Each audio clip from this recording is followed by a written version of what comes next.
Our next presenter is Charles Striplin from California. Sorry, I have to switch between screens too.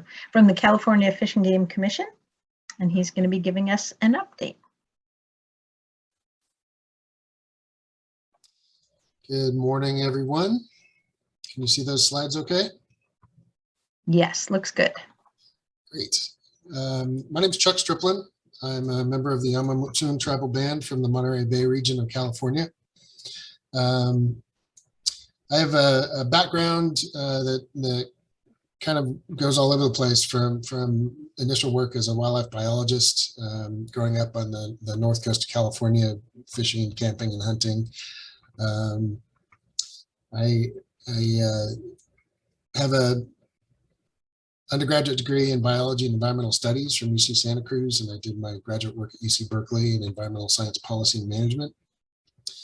And I worked for about 15 years doing historical ecology work before I got into state government, really trying to understand the trajectories of change, both in terms of terrestrial and aquatic habitats, but the orientation of human communities around those habitats over time. And I've most recently jumped on board with the California Fish and Game Commission, really to explore some opportunities within state government to make some meaningful changes for tribes in California. The commission, what I'm going to talk about today is really the origins of the commission, its role, its authorities, its mandates, structures, committees, and types of decisions. And then finally, the engagement between tribes and the California Fish and Game Commission. Commission started out in actually 1870 as the Board of Fish Commissioners, which makes it, I think, the oldest state conservation agency in the United States. It was renamed the Fish and Game Commission in 1909. Then in 1927, the Division of Fish and Wildlife was established, which ultimately became the Department of Fish and Game, and then now the Department of Fish and Wildlife. And then in 1940, the commission itself became a separate constitutional body by vote of the citizenry of California. It's a public-facing body. It deals with complex public policy and regulatory decisions related to fish and wildlife in the state of California. These are decisions that require understanding and weighing of mix of science and social values and cultural values. We work in a very interconnected way with the California Department of Fish and Wildlife to address issues. We're very much intertwined with the work of the department, although we are a separate agency. We work with a lot of other agencies in the state and federal government, State Lands Commission, Coastal Conservancies, Ocean Protection Council, tribes, landowners, NGOs, industry, and a lot of others. And of course, these issues tend to be very contentious. So our meetings can often be very dynamic.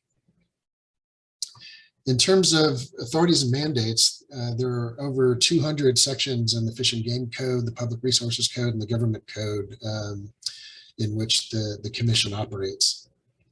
In general, the Commission has jurisdiction over nearly every living thing in California except for agriculture, domestic animals, people, and federally managed species to a large degree. So the work is very wide-reaching and very dynamic. Some of the decisions that the Commission makes, we formulate general policies for the conduct of the Department of Fish and Wildlife. We regulate take for most of the bird, mammal, sport fish, and commercial fish and amphibians and reptiles in California. We work on oftentimes some very large, complex framework documents, master plans for marine fisheries. Think of red abalone, groundfish. There are just innumerable species that the Commission works to develop large-scale management plans for. We deal with listing and delisting species under the California Endangered Species Act. Most recently, the Commission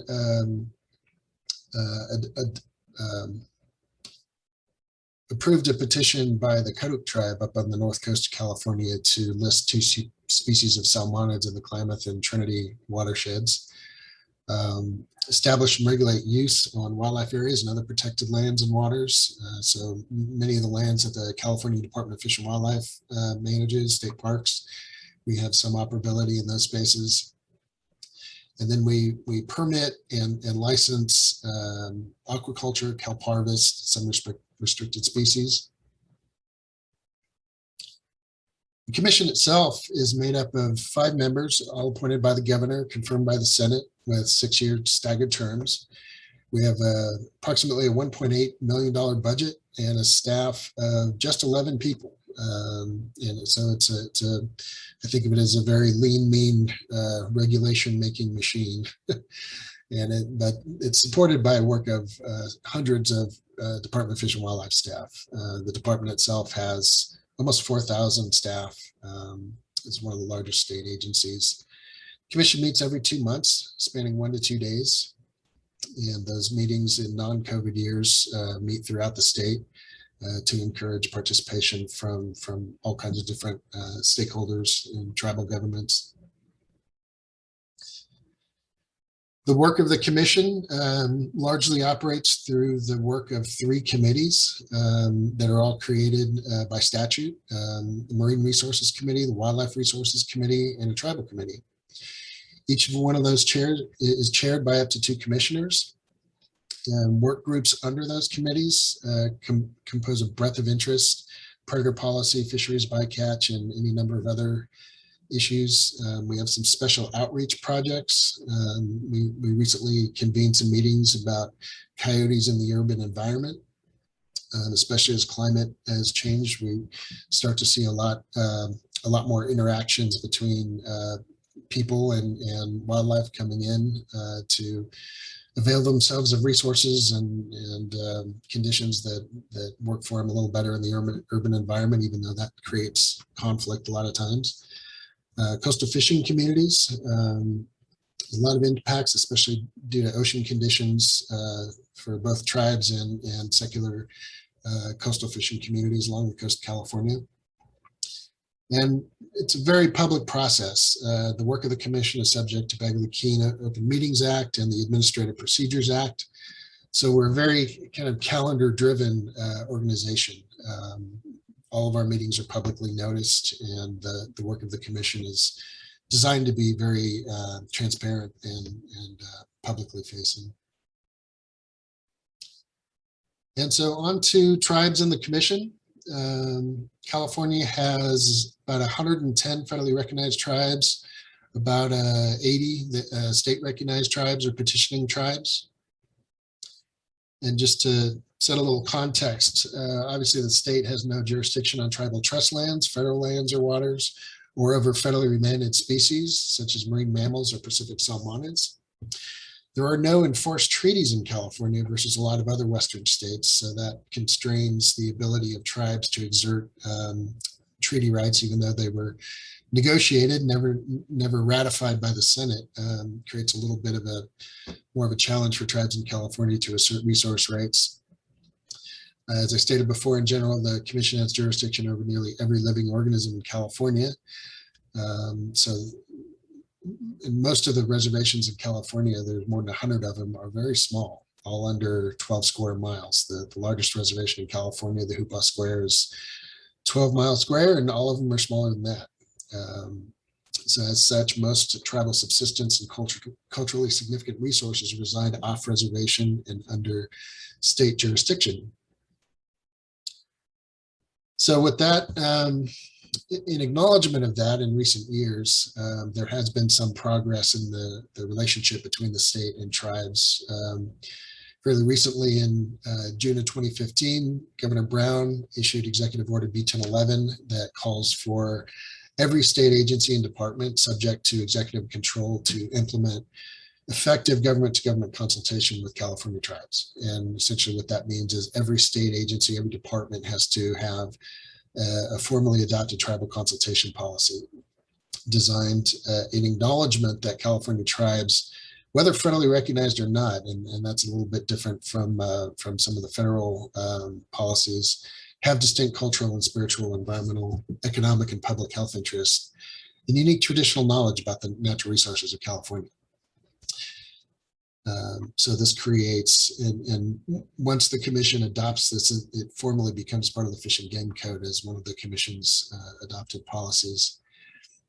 And it really focuses on 4 key areas. One is communication, which calls for the hosting of an annual tribal planning meeting to coordinate the upcoming regulatory and policy activities before the commission.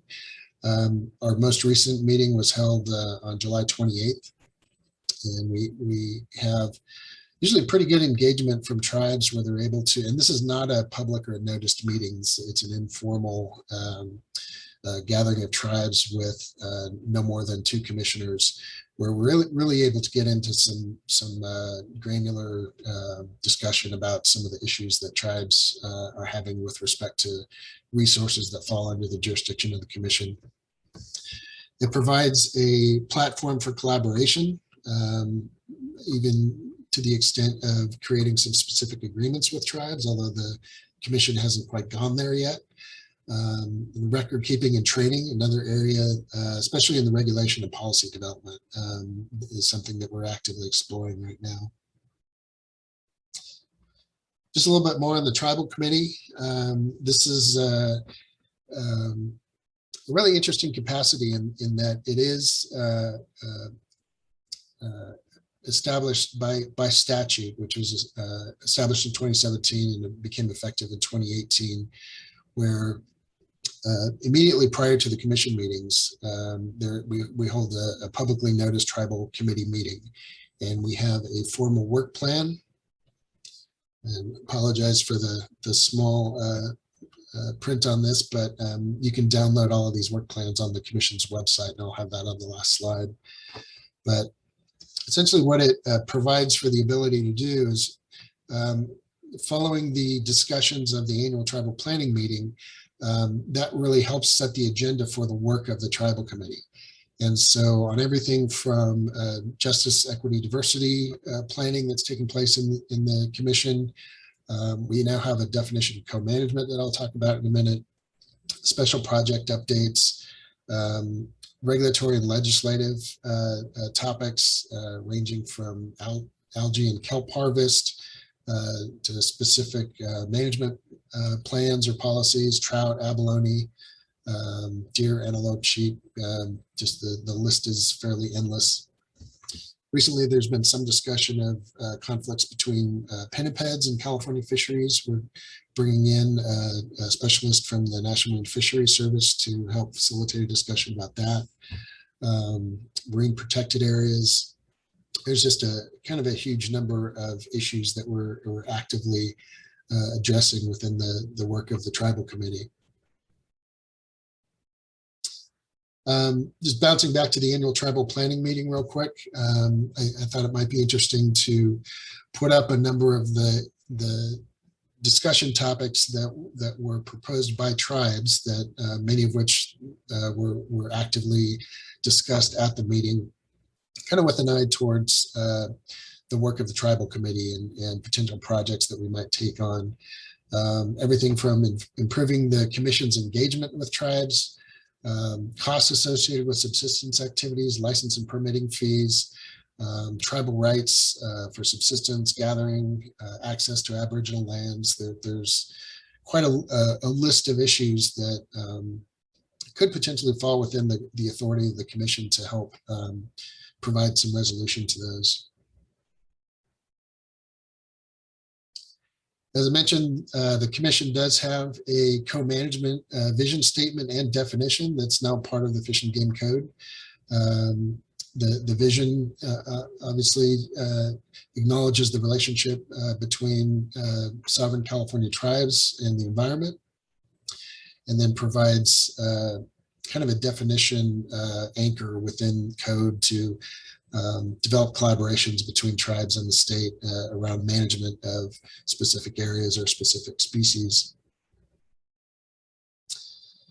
And finally, just wanted to make note of a few items that are kind of on the horizon as we see it for the state of California and tribes. As it stands, there are a few existing provisions in California state law providing for the needs of California tribes, especially when it comes to access to resources. But there are a lot of encouraging new directions, both political and legislative, seeking to improve the relationship between state government and tribes. Governor Newsom issued a formal apology on behalf of the state's California tribes back in 2019. That was followed by the establishment of a Truth and Healing Council that's led by the governor's tribal advisor, Christina Snyder, who's a California tribal citizen from the Dry Creek Rancheria. Legislative and executive actions, CalNAGPRA, there's now a California version of the Native American Graves Protection and Repatriation Act. AB 52, which has amended the California Environmental Quality Act that gave tribes a much more significant role over, one, defining what cultural resources are, and two, a formal role in evaluating impacts of every project subject to CEQA on cultural resources, and some of the executive orders I mentioned before. Expansion of tribal co-management agreements. There are currently, I think, 2 formally adopted cooperative management agreements or memorandum of understanding between the state, Department of Fish and Wildlife, and tribe both on the North Coast and down in Southern California. There are others with, I think, state parks, state lands commission. There are other state agencies that are getting more active in this space. Expanded tribal engagement capacity in most state agencies. As I mentioned, most state agencies now have tribal consultation policies. My position is new. I've been in it for a grand total of 3 months. And the Department of Fish and Wildlife has a tribal advisor or tribal liaison, and then regional tribal liaisons. I recently worked at the California Water Quality Control Board, or Water Resources Control Board, which also has tribal liaison or tribal coordinator capacities in every region and at the state headquarters. Legislation and case law have started to lean towards facilitating some of these co-management activities, and expanded state capacity to address environmental justice. We now have, at least in the Department of Resources, in which the commission and the department resides, along with parks and all the conservancies, we have assistant secretaries for tribal affairs and for environmental justice. So the capacity of state government to engage with tribes in a much more nuanced and proactive way is really starting to expand in recent years. And so the Commission now has the structures and the stated desire to add value to all of this progress. We're really starting to think about ways to expand the work of the Tribal Committee. The discussions at the annual tribal planning meetings are getting a lot more interesting in terms of specific actions that the Commission can take and the department in the partnership to work with tribes on a more representative approach to managing California's fish and wildlife resources. And with that, I'd be happy to take any questions.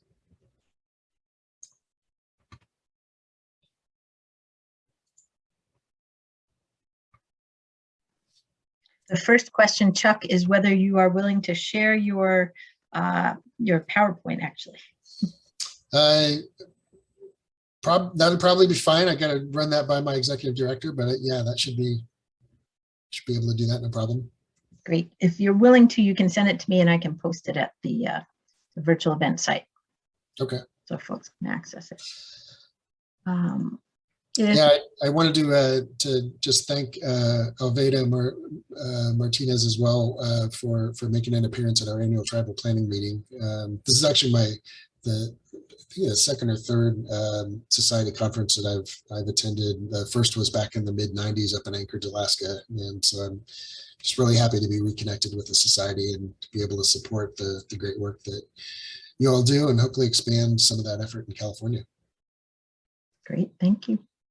If anyone does have a question for Chuck, you can raise your hand and I will unmute you. I'll make it so that you can unmute yourself rather to speak, or you can post your question in the chat. And there's Darren. Darren, you can go ahead and unmute yourself.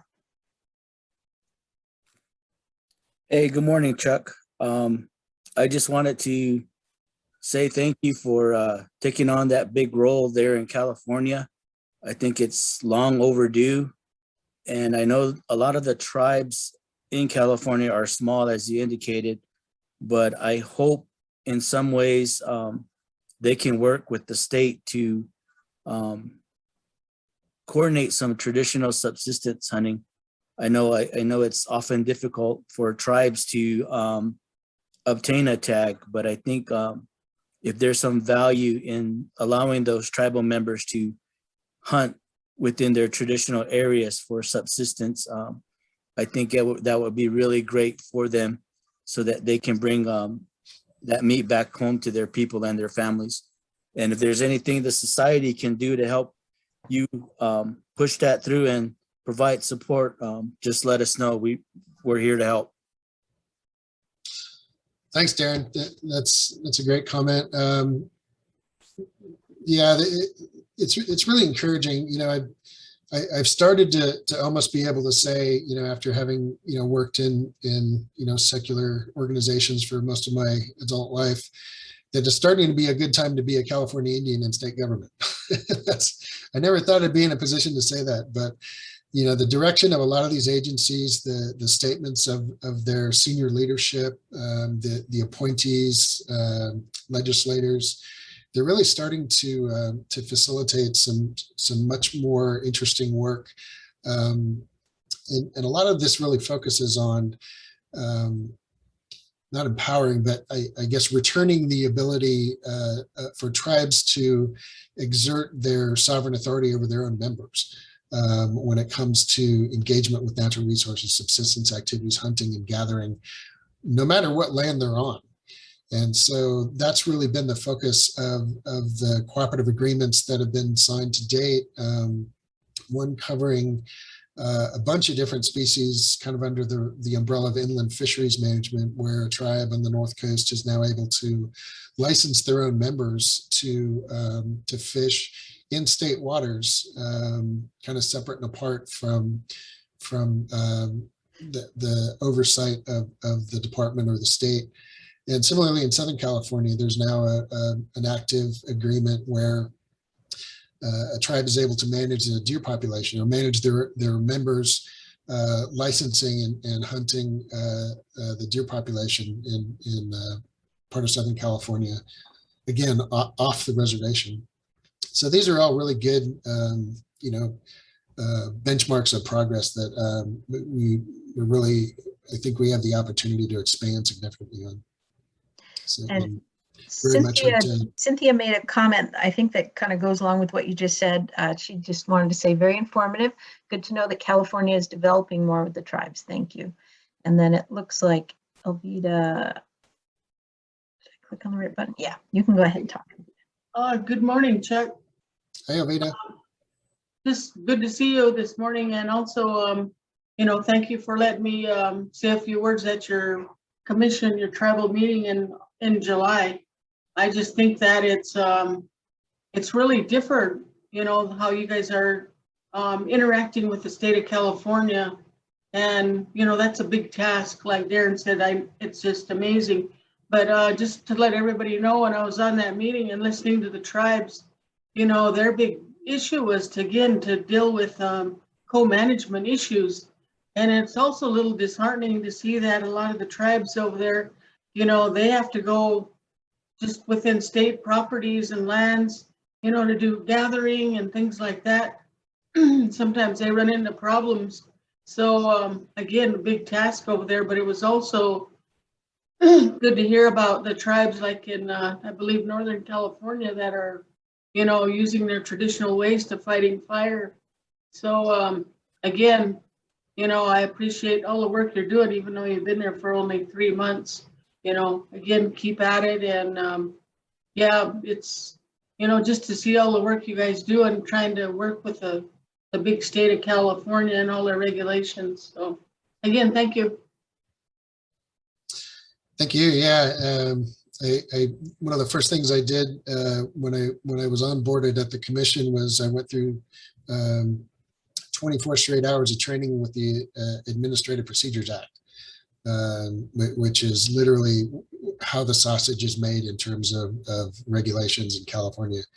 So being able to have, and this is increasingly the case where California tribal citizens are starting to take these, or be offered these positions in state agencies to actively work to promote collaboration and cooperation with tribes is a very good direction. So I'm glad to inhabit one of these capacities and just really hope to accomplish as much as I can while the political winds are pointed in the right direction. Thank you very much. We are going to move on in our schedule now to